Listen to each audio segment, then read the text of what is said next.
Hey guys, today I'm gonna be showing you how you can install Optifine for Minecraft. So make sure to watch this video till the end, otherwise you can miss something very important.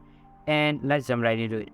Alright guys, so first of all, open up your browser and go to the official website of Optifine. There you just go to download section and select the latest version available.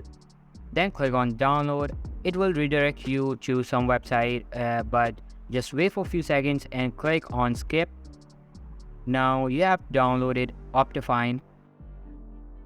Open it with Java and select the correct directory. Then click on install.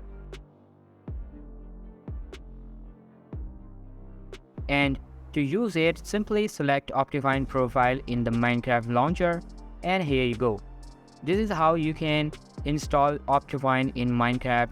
If you found this video helpful, then make sure to give this a huge thumbs up. Subscribe to our channel. Thanks for watching.